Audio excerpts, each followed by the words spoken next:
Okay. तो आज की इस वीडियो में हम डिस्कस करेंगे कि एजुकेशन के सबसे मोस्ट रिपीटेड एमसीक्यूज कौन से आते हैं। हम इनको वन बाय वन करके डिस्कस करते हैं। तो सबसे पहला है जी, what is the primary goal of education. कि एजुकेशन का प्राइमरी गोल क्या है। तो एजुकेशन का प्राइमरी गोल है to develop the mental, physical and moral abilities of individual. यानी एजुकेशन का मेन पर्पज़ क्या है कि बच्चे की क्या करना, मेंटल, फिजिकल और मोरल एबिलिटीज़ को जो है वो बढ़ाना है। ओके, क्वेश्चन नंबर 2 है जी, who is considered the father of western education. तो इसका सही जवाब है सुकरात। यानी Socrates is considered the father of education.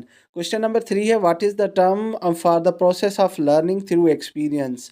तो इसका सही जवाब है experiential learning is the term of the process of learning through experience. Okay, question number 4 है, which philosopher believed that education should be focus on the development of region. तो ये इसका सही जवाब है प्लेटो। प्लेटो ने ये बताया था कि एजुकेशन जो है आपकी वो रीजनेबल होनी चाहिए। क्वेश्चन नंबर 5 है, what is the term for the study of the teaching learning process.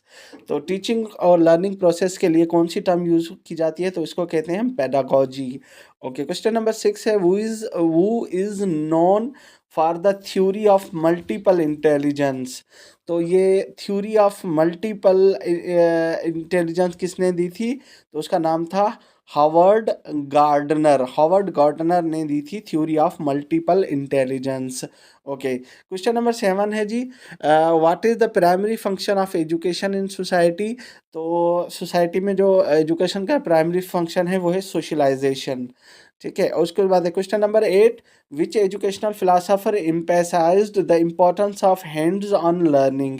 तो इसका सही जवाब है जॉन डेवी। ठीक है, जॉन डेवी ने जो है वो इम्पोर्टेंस हैंड्स ऑन लर्निंग को दी थी। क्वेश्चन नंबर 9 है, what is the term for the process of evaluating student learning. तो स्टूडेंट की लर्निंग को इवेल्युएट करने के लिए कौन सी टर्म यूज होती है। तो इसका सही जवाब है असेसमेंट। उसके बाद क्वेश्चन नंबर 10 है, who is consider the father of eastern education. तो इसके हवाले से मल्टीपल जो है वो है, Confucius is consider the father of eastern education. Okay, question number 11 है, what is the term for the study of how people learn. ठीक है, तो इसका दुरुस्त जवाब है एजुकेशनल साइकोलॉजी की टर्म यूज होती है, जिसमें हम ये देखते हैं कि लोग किस तरीके से सीखते हैं। उसके बाद क्वेश्चन नंबर 12 है, which educational theory emphasise the role of environment in shaping behaviour. ठीक है, तो इसका दुरुस्त जवाब है behaviourism. Educational philosophy educational theory है जो जोर देती है किस पे, role of environment in shaping behaviour. Okay, question number 13 है, what is the term for the process of planning and delivering instruction. ठीक है, what is the term for the process of planning and delivering instruction. तो इसका सही जवाब है instructional design. ठीक है, अच्छा, क्वेश्चन नंबर 14 है जी, who is known for his theory of cognitive development. तो कॉग्निटिव डेवलपमेंट की थ्योरी किसने पेश की थी।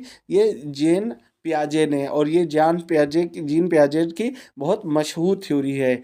ओके, क्वेश्चन नंबर 15 है जी, what is the primary goal of special education. तो primary goal of special education क्या है, to provide individualised instruction for student with special needs. ठीक है, तो स्पेशल एजुकेशन क्या है, टू प्रोवाइड इंडिविजुअलाइज, यानी जिस बच्चे को जो समस्या है, जो प्रॉब्लम है, उस हिसाब से, उसकी नीड के हिसाब से उसको एजुकेशन देना। ओके, क्वेश्चन नंबर 16 है, which educational philosopher emphasise the importance of critical thinking. ठीक है, तो पाउलो फेरारो ने जो है इस पर फोकस किया था। पाउलो फिरारे ने कहा था, which is educational philosopher emphasise the importance of critical thinking पे जो है पाउलो फिरारे ने जो है वो काम किया था। उसके बाद क्वेश्चन नंबर 17 है, what is the term for the process of evaluating the effectiveness of educational programme. ठीक है, तो इसके लिए प्रोग्राम इवेल्युएशन इस्तेमाल की जाता है। इसका जो सही आंसर है क्या है, वो प्रोग्राम इवेल्युएशन। क्वेश्चन नंबर 18 है, who is consider the father of modern education. The father of modern education is